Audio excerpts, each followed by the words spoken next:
अधिकतम एक साथ 450 बड़े जहाज को तोड़ा जा सकता है। लेकिन 2011 के बाद देखा जाए तो अलंग में आने वाले निष्क्रिय जहाजों की संख्या में लगातार कमी आई है। किसी भी वाहन की वहन क्षमता एक समय के बाद कम होने लगती है और एक ऐसा वक्त भी आता है जब उस वाहन के कई हिस्से कार्य करना बंद कर देते हैं। ऐसी स्थिति में इन पुराने वाहनों को रिसाइकलिंग के लिए भेज दिया जाता है। पानी के जहाजों के साथ भी कुछ ऐसा ही होता है। कुछ जहाज आकार में बहुत ही विशाल होते हैं। पानी के जहाजों का प्रयोग प्राचीन काल से ही परिवहन में किया जाता रहा। ये कहानी दरअसल गुजरात के अलंग की है, जहां विशाल बड़े बड़े जहाज तोड़े जाते हैं और यही यहाँ का मुख्य कारोबार है। Alang ship breaking yard Asia का सबसे बड़ा शिप ब्रेकिंग यार्ड है। इसे जहाजों का कब्रिस्तान भी कहा जाता है। अलंग शिप ब्रेकिंग यार्ड में पहली जहाज 13 फरवरी 1983 में तोड़ी गई थी, जिसका नाम MV कोटा तेनजोंग था। अलंग शिप ब्रेकिंग यार्ड में पानी के जहाज दुनिया भर के विभिन्न हिस्सों से आते हैं। 2011 में यहाँ 415 निष्क्रिय शिप रिसाइकलिंग के लिए आया था। यहाँ वर्तमान समय में भी देखा जाए तो ज्यादातर व्यापार समुद्री मार्गों से ही हो रहे हैं, जिससे जहाजों की संख्या में काफी वृद्धि हुई है।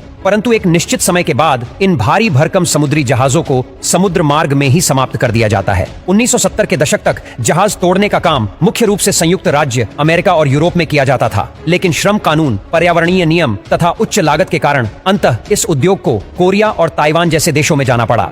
भारत विश्व के 5 प्रमुख जहाज रिसाइकलिंग देशों में से एक है। भारत में शिप ब्रेकिंग यार्ड गुजरात राज्य में भावनगर जिले के अलंग में स्थित है। यह खंभात की खाड़ी में स्थित है, जहां शिप ब्रेकिंग अलंग भावनगर का मुख्य व्यवसाय है। भावनगर जिले में लगभग 10 किलोमीटर लंबे तट पर 153 जहाज तोड़ने के लिए यार्ड बनाए गए हैं, लेकिन वर्तमान में अलंग के लगभग 48% यार्ड उपयोग में नहीं है। समय के साथ जब यहाँ जैसे जैसे निष्क्रिय जहाजों की संख्या में वृद्धि होगी, इनकेशन तथा 40 यार्ड एन के सर्टिफिकेशन से युक्त है, जो सुरक्षा तथा पर्यावरण के दृष्टिकोण से सुरक्षित जहाज पुनर्चक्रण के लिए सुनिश्चित मानकों का पालन करता है। यूरोपीय संघ तथा जापान, ये देश पुराने जहाजों को नष्ट करने से संबंधी सख्त मानदंडों का पालन करते हैं। ज्यादातर यूरोपीय संघ के निष्क्रिय जहाज टर्की, नॉर्वे और डेनमार्क के शिप ब्रेकिंग यार्ड में भेजे जाते हैं, क्योंकि इनके ship breaking yard S Viraat को रिटायर होने पर अलंग के श्रीराम ग्रुप ने नीलामी में खरीदा था। यहाँ हर साल लगभग 4 लाख मैट्रिक टन स्क्रैप निकलता है, जहां जहाज टूटने के बाद सबसे ज्यादा स्टील और कई तैयार सामान भी निकलता है, जिसे बेचकर व्यापारियों का धंधा चलता है। यूरोपीय संघ के मानदंडों के अनुरूप है। अलंग शिप ब्रेकिंग यार्ड में एक मल्टी स्पेशलिस्ट हॉस्पिटल स्थापित करने के कार्य को भी किया जा रहा है। गुजरात मैरीटाइम बोर्ड की चेयरमैन ने भविष्य में अलंग की क्षमता को बढ़ाने की भी बात कही है। वर्ष 2017 में आई NS विराट को भी अलंग शिप ब्रेकिंग यार्ड में विखंडित किया गया था।